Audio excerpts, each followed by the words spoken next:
नमस्कार, आप देख रहे हैं IBC 24। मैं हूं आपके साथ विजय कुमार पंड्या। मध्य प्रदेश की खबरों में आप सभी का स्वागत है। मुख्यमंत्री शिवराज सिंह चौहान आज ग्वालियर दौरे पर रहे और इस दौरान उन्होंने ग्वालियर चंबल संभाग के कोरोना की स्थिति की समीक्षा भी की। क्राइसिस मैनेजमेंट ग्रुप की बैठक के बाद उन्होंने कहा कि कोरोना को हराना उनकी सर्वोच्च प्राथमिकता है। सभी साझा प्रयासों से कोरोना को हराएंगे। सीएम ने अपील की है कि संकट की घड़ी में मतभेद भुलाकर कोरोना योद्धा बने। बैठक में ग्वालियर जिले में 31 मई की सुबह 6 बजे तक जनता कोरोना कर्फ्यू बढ़ाने का निर्णय भी किया गया है।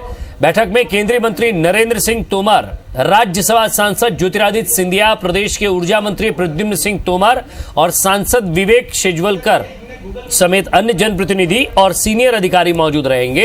इधर बैठक में शामिल होने के लिए ग्वालियर दक्षिण से कांग्रेस विधायक प्रवीण पाठक भी पहुंचे थे, लेकिन उनको बाहर ही रोक दिया गया। उनको बताया गया कि उनके परिवार में हाल ही में एक सदस्य कोविड पॉजिटिव निकला है, इसलिए उन्हें बैठक में नहीं जाने दिया जा सकता।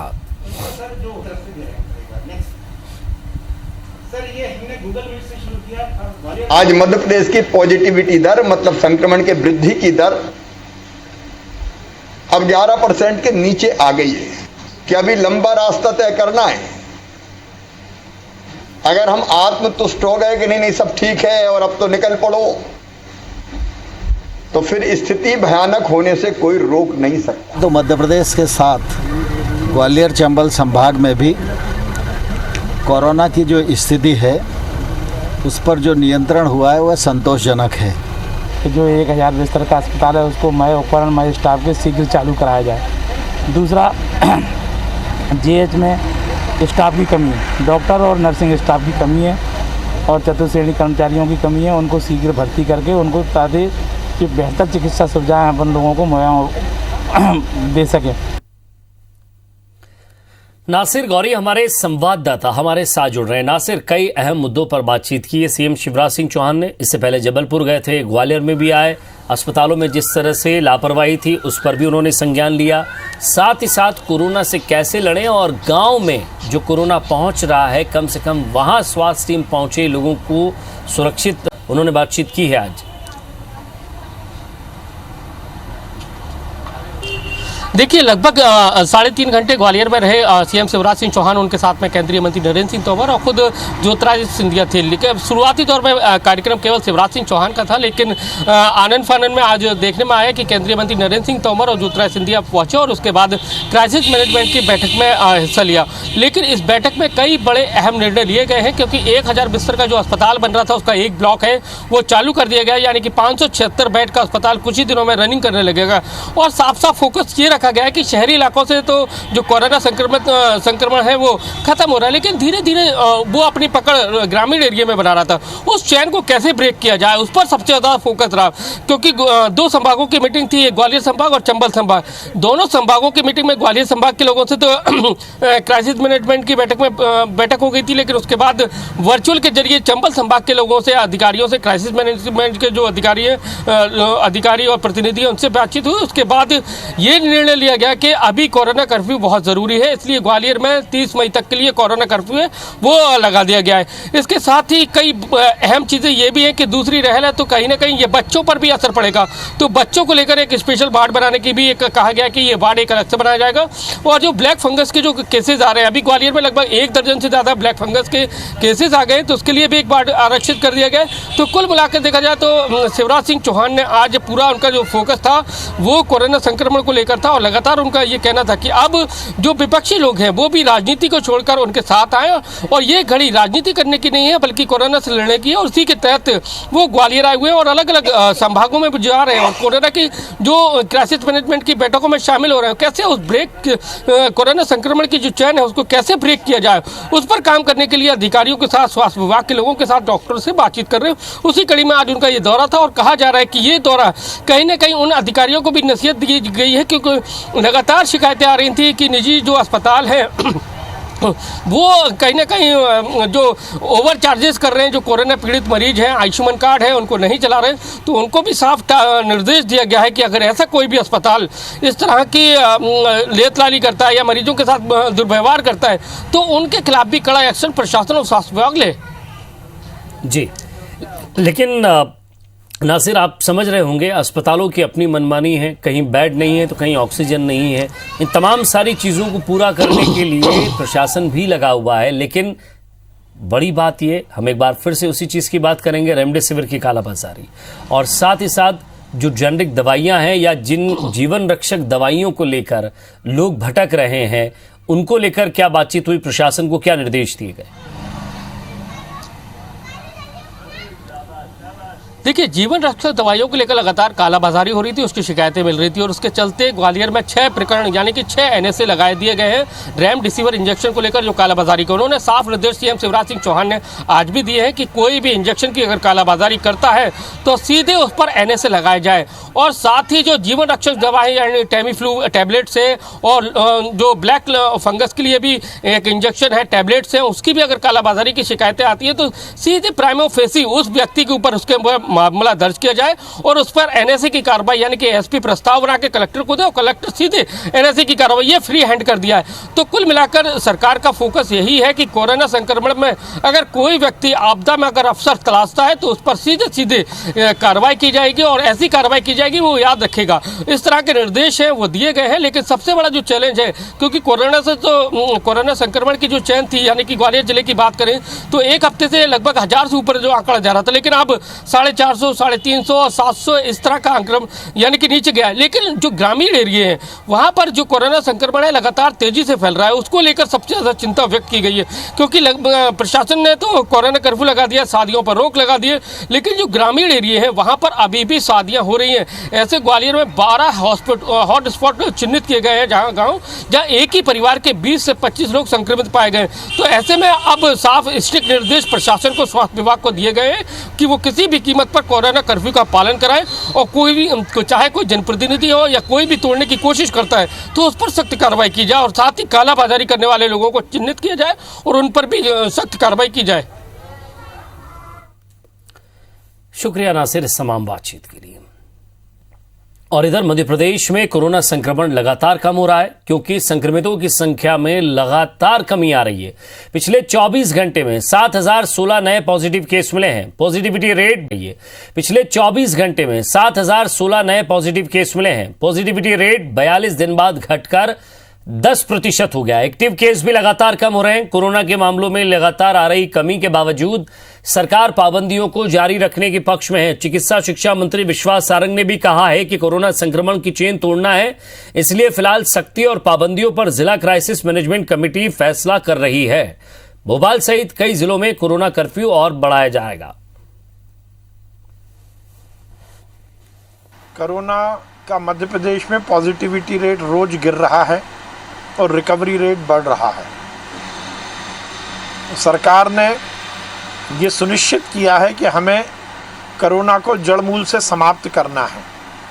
इसीलिए संक्रमण की चेन तोड़ने के लिए जो जो प्रयास सरकार को करने चाहिए वो सरकार ने किए और हमें इस बात की बहुत प्रसन्नता है कि उन प्रयासों का सद परिणाम हमें देखने को मिला है। भोपाल कलेक्टर अविनाश लवानिया ने भोपाल में कोरोना संक्रमण के मद्देनजर कोरोना कर्फ्यू को आगे बढ़ाते हुए 17 मई को सुबह 6 बजे से 24 मई को सुबह 6 बजे तक जारी रखने के आदेश दिए हैं। कलेक्टर अविनाश लवानिया ने धारा 144 के तहत संशोधित आदेश जारी करते हुए भोपाल जिले के राजस्व सीमा में कोरोना कर्फ्यू को 24 मई तक बढ़ा दिया है। बाकी सभी प्रतिबंधात्मक आदेश पूर्ववत जारी रहेंगे। बहुत विशेष परिस्थितियों में संतुष्ट होने पर आवेदक को किसी भी लागू शर्त से छूट दे सकेगा। यह आदेश तत्काल प्रभावशील होगा।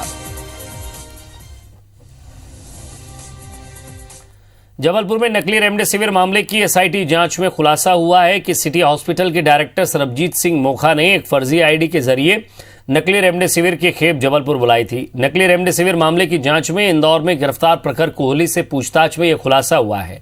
जांच में पता चला है कि प्रखर कोहली ने मोखा के कहने पर इंदौर से इंजेक्शन की खेप जबलपुर भेजी थी।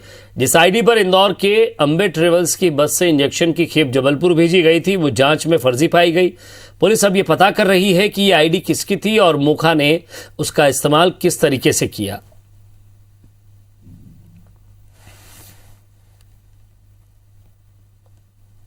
लक्ष्मण दास जसवानी जो मेरे ससुर थे वो 6 मई को एडमिट हुए सिटी हॉस्पिटल में। 12 तारीख को उनकी मृत्यु हो गई शाम को। हमें ऐसा महसूस होता है कि उनको 5 रेमडेसिविर इंजेक्शन लगने के बाद भी उनको कोई रिकवरी नहीं हुई, तो ये अस्पताल की लापरवाही है। मेरे पेशेंट का नाम राजेश जायसवाल, जो मेरे जीजा जी थे। मैंने 7 अप्रैल 2021 को सिटी अस्पताल में उनको भर्ती किया था, जिनका उस समय CT स्कोर 20/25 था। 10 दिन के इलाज करने के बावजूद मेरे पेशेंट को किसी प्रकार का कोई आराम नहीं लगा। मेरे से 4 से 5 लाख रुपए इन्होंने वसूला। लोगों का संकल्प तो एक ही है, पीड़ित मानवता की सेवा हो और न्याय के माध्यम से निष्पक्ष कार्रवाई हो। जिन लोग दोषी हैं उनके ऊपर निष्पक्ष कार्रवाई हो। हाँ, 3 आवेदन आए हैं। एक है अनूप गायकवाड़ का। इनका आवेदन है कि इनका CGS कार्ड होने के बावजूद जो है इनके कोविड के पेशेंट का इलाज किया गया और उनसे नगद भुगतान किया गया। और एक है कैलाश चंद चलानी के। इनने भी जो है लापरवाही, हॉस्पिटल के प्रबंधन के द्वारा लापरवाही के आवेदन दिया है। जबलपुर में रेमडेसिविर इंजेक्शन की कालाबाजारी के मामले में पुलिस ने बड़ी कार्रवाई की है। ओमती थाना पुलिस ने बॉम्बे हॉस्पिटल की नर्स शाहजहां को गिरफ्तार किया है। आरोपी नर्स मरीज को लगने वाले रेमडेसिविर इंजेक्शन की दूसरे डोज उसे चुरा लेती थी। उसे ऊंचे दाम पर डॉक्टर नरेंद्र ठाकुर को बेच दिया करती थी। उसने 12 इंजेक्शन चुराए थे, जिसे उसने 1,69,000 रुपए में इन्फिनिटी हार्ट हॉस्पिटल से डॉक्टर नरेंद्र ठाकुर को बेचा था। आरोपी नर्स ने यह राशि फोन पे के जरिए नरेंद्र ठाकुर से ली थी, जिसके सबूत पुलिस ने जुटा लिए हैं। पुलिस ने 14 मई को डॉक्टर नरेंद्र ठाकुर को 2 रेमडेसिविर के साथ गिरफ्तार किया। आरोपी ने बताया कि वो दूसरे अस्पतालों के स्टाफ से रेमडेसिविर खरीदकर ऊंचे दामों पर बेचा करता था। इधर जांच में पता चला है कि शहर के अनंत अस्पताल का स्टाफ भी रेमडेसिविर की कालाबाजारी में शामिल था, जिसके एक कर्मचारी दीपक बिसेन ने भी 10 रेमडेसिविर चुराकर डॉक्टर नरेंद्र ठाकुर को बेचे थे। वहीं बालाघाट जिले का आरोपी दीपक बिसेन फरार है, जिसकी गिरफ्तारी के लिए बालाघाट पुलिस संपर्क कर रही है। जो फर्स्ट डोज होता है 2 इंजेक्शन का, उसमें वह 2 की जगह 1 लगाती थी और 1 वो चुरा करके और उसको बेचती थी। इस तरह से उसने कुल करीब 12 इंजेक्शन बेचे हैं और उसके 1,69,000 उसने अपने फ़ोन पे के माध्यम से अपने अकाउंट में लिए।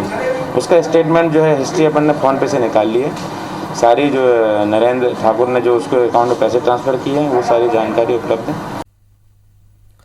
जबलपुर को रेमडेसिविर इंजेक्शन की किल्लत से करीब 1 महीने तक की राहत मिल गई है।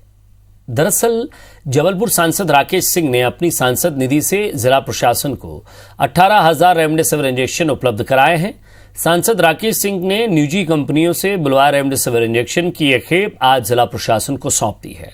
जिला प्रशासन अब इस इंजेक्शन को मरीजों की जरूरत के हिसाब से निजी अस्पतालों को वितरित करवाएगा। इस दौरान सांसद राकेश सिंह ने कहा है कि कोरोना के बढ़ते रिकवरी रेट और 18,000 इंजेक्शन की उपलब्धता से जबलपुर को फायदा होगा और करीब 1 महीने तक जबलपुर में रेमडेसिविर इंजेक्शन की कमी नहीं आएगी। तो लंबे समय से इसके लिए प्रयास चल रहे थे, कंपनियों से लगातार बातचीत कर रहे थे। पिछले दिनों 6,500 इंजेक्शन एक साथ बुलाए थे और लंबे प्रयासों का आज सुखद परिणाम है कि एक साथ 18,000 इंजेक्शन हम जबलपुर में लाने में सफल रहे हैं। कोरोना की दूसरी लहर पूरे देश में कहर बरपा रही है।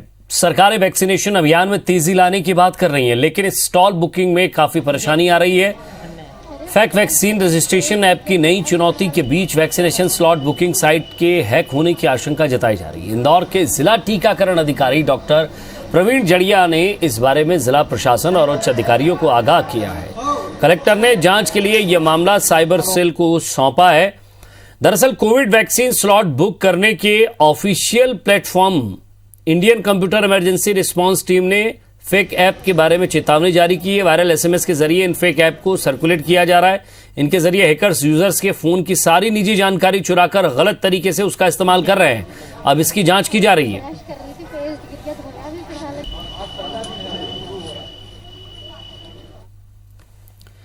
और इधर मध्य प्रदेश में ब्लैक फंगस का खतरा दिनों दिन बढ़ता ही जा रहा है। राजधानी भोपाल में इसके लिए शुरू की गई 20 बिस्तरों की यूनिट पूरी तरह फुल हो चुकी है। इसके इलाज में इस्तेमाल की जाने वाली इंजेक्शन लाइपोसोमल इन्फोटर्नेबिस की भी शॉर्टेज बताई जा रही है। विशेषज्ञ डॉक्टरों के मुताबिक पहले ब्लैक फंगस के साल भर में 2 से 3 मरीज मिलते थे, लेकिन अब कोरोना के आफ्टर इफेक्ट के तौर पर इस इन्फेक्शन के ज्यादा मामले सामने आ रहे हैं। हमीदिया अस्पताल में भर्ती एक मरीज के परिजन ने अपनी आपबीती सुनाते हुए बताया कि उसके पिता को यहाँ ब्लैक फंगस के इलाज के लिए भर्ती तो किया है, लेकिन यहाँ दवाइयां नहीं हैं।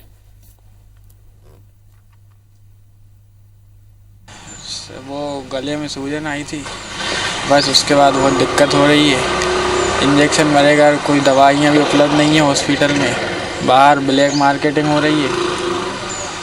2000 की चीज़ 4000 में दे रहे हैं, कहीं मिल ही नहीं रही है। डॉक्टर क्या बोल रहे हैं यहाँ पे? डॉक्टर बोल रहे हैं बाहर से ले आओ। राष्ट्रीय स्वास्थ्य मिशन यानी कि NHM के 19,000 संविदा कर्मचारियों ने आंदोलन का ऐलान किया है। 17 मई से प्रदेश के 19,000 संविदा स्वास्थ्य कर्मचारी अपनी 2 मांगों को लेकर आंदोलन करेंगे। उनकी मांग है कि उन्हें नियमित कर्मचारियों के बराबर 90% वेतन दिया जाए, निष्कासित साथियों को सपोर्ट और स्टाफ को NHM में वापस लिया जाए। वहीं वो कलेक्टर और CMHO को CM के नाम ज्ञापन सौंपेंगे। 18 से 20 मई तक प्रदेश के संविदा स्वास्थ्य कर्मचारी काली पट्टी बांधकर विरोध दर्ज कराएंगे।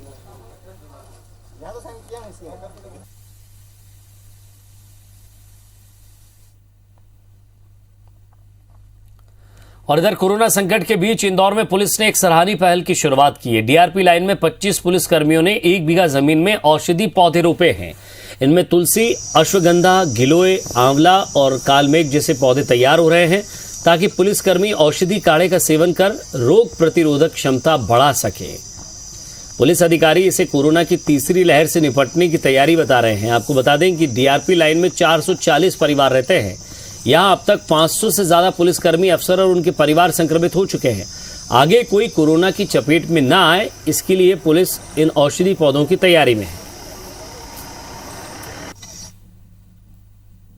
पुलिस लाइन में पूर्व से ही बहुत सारे पौधे लगे हुए हैं। इसी तारतम्य में हमारे द्वारा प्रयास किया गया है कि कोविड संक्रमण, क्योंकि अगर व्यक्ति की इम्यूनिटी अच्छी है तो संक्रमण इतना प्रभावी नहीं होता है। इस तारतम्य में जिला पुलिस लाइन का जो परिसर है उसमें अलग अलग प्रकार के पौधे लगाए गए हैं। और डबरा में ऑक्सीजन की लंगर व्यवस्था शुरू होने वाली है, जिसमें जरूरतमंद के घर तक ऑक्सीजन उपलब्ध कराई जाएगी। दिल्ली की संस्था वॉइस ऑफ स्लम के समाज सेवी उमाशंकर चौहान और देव प्रताप चौहान ने शहर में 5 ऑक्सीजन कंसंट्रेटर और सामग्री गृह मंत्री नरोत्तम मिश्रा को भेंट की। अब शहर के लोगों को उचित उपचार मिल सकेगा।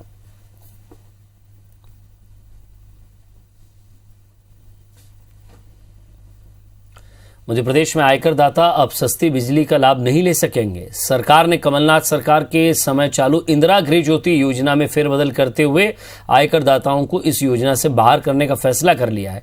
इसके बाद 20 लाख लोग इस योजना से बाहर हो जाएंगे। इस योजना के तहत 100 यूनिट तक बिजली बिल मात्र 100 रुपये आता है।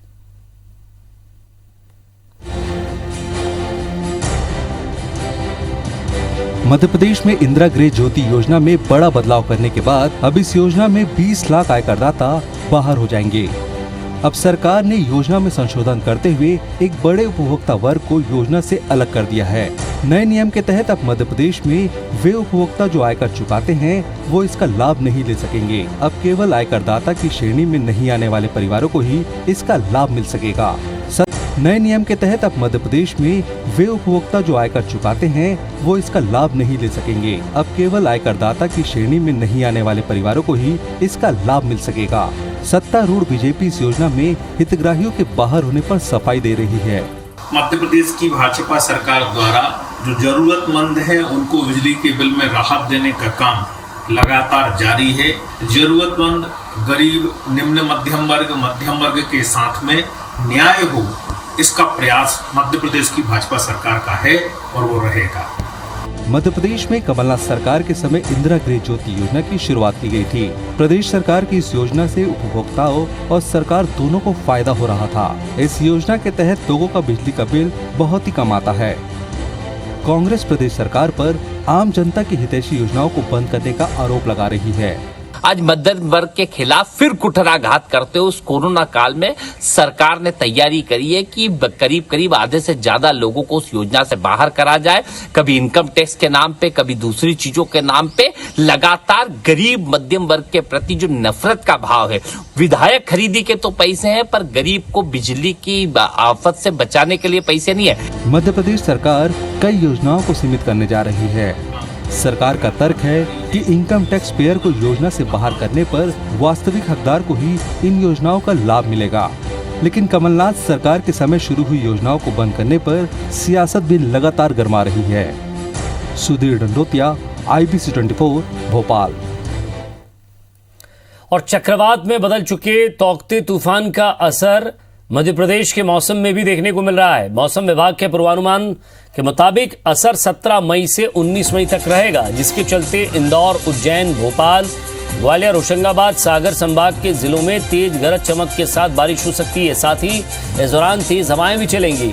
आज भी इन्हीं क्षेत्रों में गरज चमक के साथ हल्की बारिश की संभावना जताई गई है। मध्य प्रदेश से गुजरात जाने वाली ट्रेनें भी निरस्त कर दी गई हैं। आपको बता दें कि मौसम विभाग के मुताबिक 18 मई को चक्रवाती तूफान तौकते गुजरात के वेरावल और पोरबंदर के बीच मांगरोल तट पर पहुंचेगा।